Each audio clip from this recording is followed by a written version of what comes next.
Yo, what's good, everybody? Welcome back to another episode of Green with Envy. Just a quick hit, nice little preview. Celtics vs Sixers later today. We're going to dive into it right now.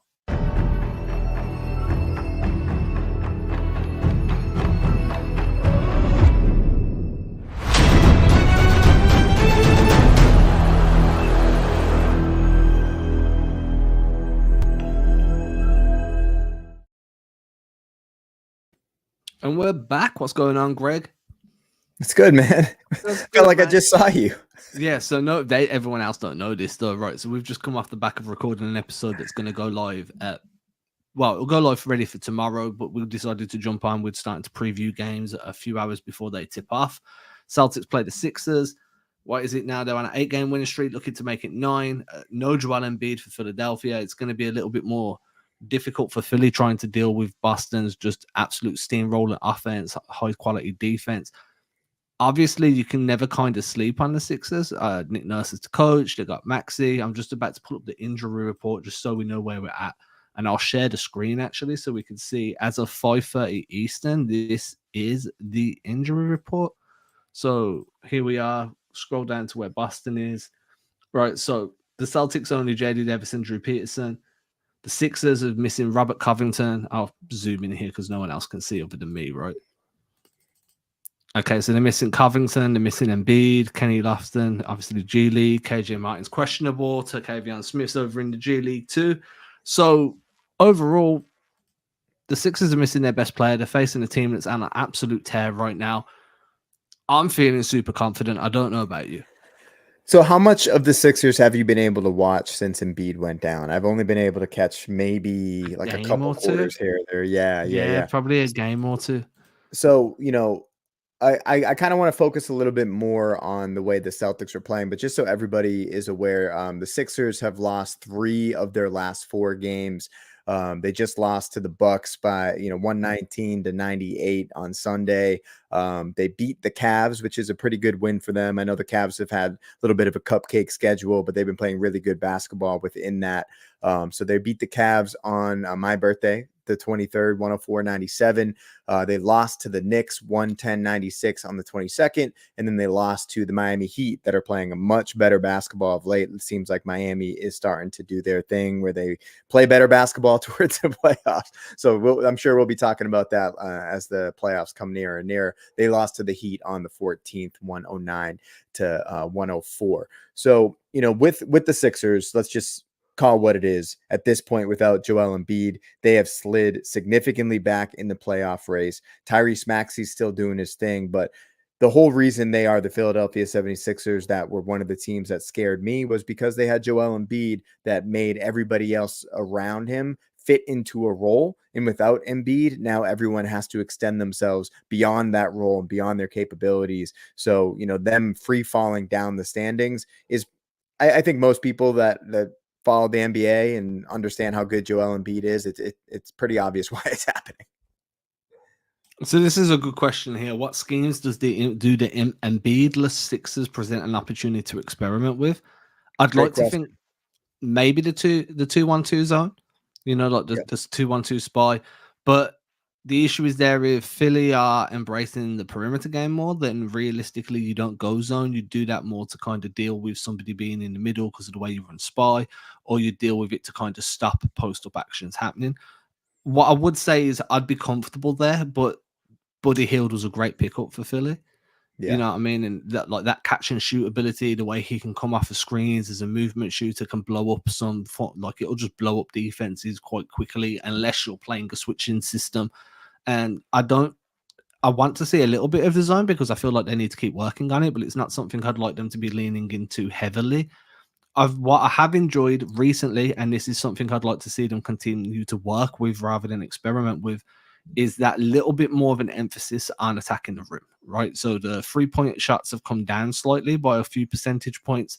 Rim attempts have gone up by a few percentage points, whether that's coming out of post actions and then you're rolling into stuff, or whether it's just coming off the drive and then just driving down and pressure in the rim that way. Without Embiid there to kind of be that rim deterrent, that big body that's going to bang and protect the rim. I'd like to see them continue working on that and working on ways to generate easy driving options and easy post ups, rather than just being like, oh, well, there's no Embiid, but we're going to just shoot the free because that's what we do. No, this is a Right. really good game to kind of get those reps in. Yeah, and when you think about the way that Tatum plays against an Embiid-led defense, he doesn't really attack the rim, right? Tatum kind of hangs out more in the perimeter against the Sixers because I think he really respects Embiid's ability to protect the rim. So I would like to see Tatum specifically really get to the rim, understand there's no shot blocker on that team without Joel Embiid. So he's going to have to attack the rim. I do think, we just finished recording a pod where we were talking about the article Jared Weiss wrote about Joe Mazzulla. If you haven't read that article on The Athletic, make sure you go and do that. But in that article, they talk a lot about advantage basketball and the way that Mazzulla has been inspired by soccer to create basketball advantages. And he has really shown his guys, like, this is what I want basketball to look like. Here's a different sport. Here's how it works in that sport. Let's translate this to the game. So, in a game tonight where we don't have Joel Embiid out there, it's probably going to be a little bit more of that transition heavy game between the two teams. I'm sure there are going to be a lot of points scored in this game tonight. It's going to be fun to see how the Celtics take advantage of those matchups with smaller guys on the court, like a DeAnthony Melton, like a Tyrese Maxey, like a Buddy Hield. All these guys that are really Melton's he makes his money on defense, but Maxey and Hield are known for their offensive prowess. They're not necessarily the greatest defenders in the world. So I would love to see the Celtics attack that. How do we get cross matches in transition? How do we continue to get Porzingis at the nail? Jaylen Brown playing out of the post and created advantages there. And then just Derek White, another guy that I want to see continue to elevate his game with a little bit more of an emphasis on higher usage and getting him into more pick and roll actions where he's just so deadly. But to your point, Adam, about the 2-1-2 spy defense, one of the advantages of running that defense is to take away great pick and roll players who can play at three levels, right? And I think that's what Tyrese Maxey is great at. And I mentioned on the last pod, we didn't see that against the Knicks.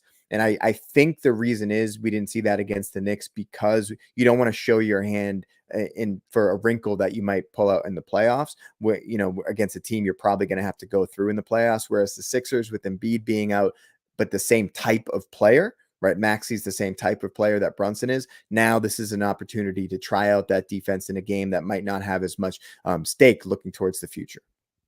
I also think as well, like if you look at the moves that Philly made during the trade deadline, it kind of felt like they were preparing for the offseason already. Like they were starting to get pieces out that didn't make sense, try and get a few little draft picks back or pick up some other pieces that can be moved on. It kind of felt like maybe Embiid won't be back. If he is back, they're not expecting him to be anywhere near 100%. For everyone that watched Rob come back in 2022 run, how far off 100% he was. We spoke about this on a recent podcast. Like he just wasn't himself, and I wouldn't expect Embiid to be anywhere near himself if he did return. So this is a good opportunity to try and run these actions. I would say as well, one thing I'm kind of focusing on at the moment is the defensive rebounding. Obviously, the Celtics are one of the best defensive rebounding teams in the league. I don't think that they've fallen as far as what some people kind of say they have, but I do think there's flurries. There's a flurry of possessions at times where they're just getting cooked on offensive rebounds. It's second chance, third chance, fourth chance, and they're just failing to kind of control that glass in small pockets of the game. They'll control it for the majority, but those little pockets really stand out to me. Without Embiid, you might feel a little bit more safe in kind of not crashing the glass as hard. But again, this team's going to go small. They're going to be pesky. They're going to be pressing. They're going to be wanting to cause that upset to kind of derail this win streak. So focusing on controlling that glass and being not just dominant, but being like physically commanding and making sure that you own that your space and you own that presence. You're boxing out well. You're picking guys up high. That's going to be really important to me in just terms of controlling the tempo of the game, because Max is going to want to try and take that tempo and control it himself. And I think everything in terms of tempo, it all comes from controlling the glass. So that's going to be a big focus point for me. Just kind of like not a trap game, but like a trap point area of a game is where I kind of think they need to focus. Yeah, for sure. And there's not those guys on the Sixers that are quote unquote dogs necessarily. Like there's no Josh Hart or Dante DiVincenzo that's going to crash the glass like that. Paul Reed's a pretty good offensive rebounder. Tobias Harris can bang a little bit. Kelly Oubre has a lot of energy. The one guy I'm looking at, just like looking at their last game that they won. They got Campaign on the squad now. Mo Bamba's getting minutes for them. Mo Bamba shouldn't be getting minutes at this point, and on anybody's roster, really. I was waiting for that. Yeah, but then KJ Martin, he plays with a little bit of an edge. But when you look at their starting lineup in their last win against the Cavs, they went Oubre, Harris, Reed, Hield, and Maxey. Not really the recipe for a team that's going to give the Celtics a lot of issues. Tobias Harris plays pretty good defense on Jason Tatum, but he also has Joel Embiid behind him, right? So he can get up into Tatum's airspace, be more physical, because he understands that he can play Tatum more for a pull-up jump shot than getting to the rim, because Tatum doesn't want to challenge Embiid at the rim. So without that safety net behind you, how does that change your physicality on the defensive end? How does that free up Jason Tatum to find more avenues to get to the basket? Kelly Oubre, he's a solid player. He brings a lot of energy, but he's another guy that I think would benefit a lot more from having Embiid on that back line. Paul Reed's not a rim protector. Paul Reed's undersized. B-ball Paul, I just don't think this is the game for him. And then Buddy Hield and Tyrese Maxey, I think the Celtics would, Jaylen Brown, Jason Tatum especially, they're going to be hunting those mismatches. They're going to get Porzingis at the nail whenever they want. As you said on the last pod, at the very end of the pod we just recorded, you said we're going to smash the Sixers. And if the Celtics play the way they've been playing and they come with the mentality that, this is another team that we can just kick them further and further down the standings, and they're going to be the bullies on the block, I think they are going to blow out the Sixers tonight. So I want to say this: there's a reason the Hulk is green. That's all I'm going to say, because Hulk smash. I want to end with this comment here because I know we wanted to keep this one nice and short. Do you think there's a chance we're going to see any Tillman or Springer tonight, or anytime soon for that matter? I think both guys are trying to work their way into contention for a rotation spot right now. They're learning the system. Don't really need to throw either of those guys into the fire too quickly. Both of them are coming back from injury too. So you want to make sure that you're bringing them along slowly, showing them that their health is important as well as that longevity. I wouldn't mind seeing Tillman in this matchup more, just because I think his skill set kind of fits better for guarding B-ball Paul, for guarding Bamba, than what Luke Cornet's does, just because of the physicality that's going to be on offer in this game. Springer, I'd do that just to rub insult to injury to Sixers fans, because they were all sad that he went. So let's play. Do you know what? Play Springer 30 minutes and let it go however it'll go, just to really rub insult. Well, if we blow them out like we're thinking we're going to, they're going to play right in garbage time. But the question is more: are they going to play within the rotation? Yes. And I could see Mazzulla. He a few times earlier in the year he played Queta over Cornet, right? Even when Cornet was healthy, because Queta, he wanted to see what he had there. They were experimenting a little bit, and Queta was playing well at the time, but Cornet has earned his minutes. So I think if he sits Cornet tonight in favor of Tillman, I think that's a very easy conversation that Joe would have with Luke. Be like, hey, Luke, we're going to give Xavier, we're going to give X a chance tonight. We'll bring you in later in the game, but your spot's going to go to X tonight. And I think that's definitely a possibility, because I do think they need.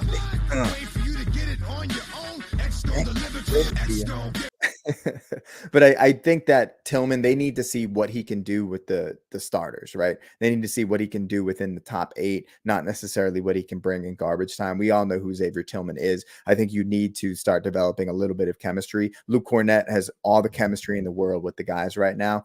So I don't think you're going to mess anything up. And Luke is self-aware, right? Luke understands that this is not about him. This is not the Luke Cornet show. He's part of a much bigger thing. So I would expect to see Tillman sometime over the next few games get run in Cornet spot.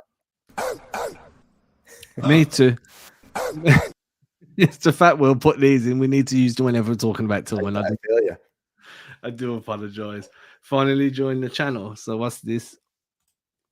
Got a nice little thing here. I don't know what this means with this little symbol here. Whatever it is, I appreciate Shout out to you. Fred. Fred's the man. Fred's the man. So for those of you listening, Fred's been a listener of the pod, supporter of the pod. I was able to link up with him when we went to see the Spurs play on New Year's Eve. Fred was in the building. So me and Will went to see that game. We got to link up with him. If at any point y'all are ever in Austin, Texas, or if you're in Boston, I live in Austin, but I grew up in Dorchester. So if you're ever in Austin, Texas, shoot me a DM. I'd love to just grab a beer with somebody to talk hoops. You could even come play basketball with me if you want. We play on Saturday mornings here in Austin. And then I'm going to be back in Boston, Adam. Actually, I know you're across the pond, but I'm going to be back in Boston the week of March 9th. So if anybody is like, man, I would really like to talk basketball with Greg, hit me up. We can talk some hoops. I'm more than happy to meet up. And then, Fred, I just want to say thank you, man. Like, you're helping us out a bunch by doing that. Obviously, I shared it there. The duos need nicknames. Is this the 2-neck crew? Is that us too? Well, Will has no neck. Yeah. I've got a neck. Look, it's just covered by beard. Yeah, I appreciate this. I don't know. Should we be the 2-neck crew? I don't know whether that's. We'll workshop it. We'll workshop. Yeah, I think there's something better there we can get to, right? Like, I don't know. We're gonna have to workshop. It's like it's past 11 p.m. for me, dude. My brain's starting to run out. I've been staring at a screen all day, bro. Like right before we recorded the last pod that we just recorded together, my eyes were like unfocusing. You know, I had that whole issue with the hair in my drink, and I was just like, "Am I gonna make it through this next hour?" We made it through the next hour. Super excited to watch the Celtics blow out the Sixers tonight, and I appreciate everyone hanging out with us. I'm just going to give my boy Jared a shout out as well. I was on his podcast yesterday. Go check it out, Dunks and Donuts. Jared's he's from Boston, cool guy. He's part of that like Celtics GRD crew, like big time Celtics fan. Go show him some love as well. Appreciate it. Jared, hit me up. Yeah, hit me a DM. And that's going to be us for the day. Celtics gonna go Hulk smash, and if they don't, I'm going to be very, very sad. I also think we should see some Xavier Tillman because okay, everybody, whip out. Peace. Everybody enjoy the game. Bye bye.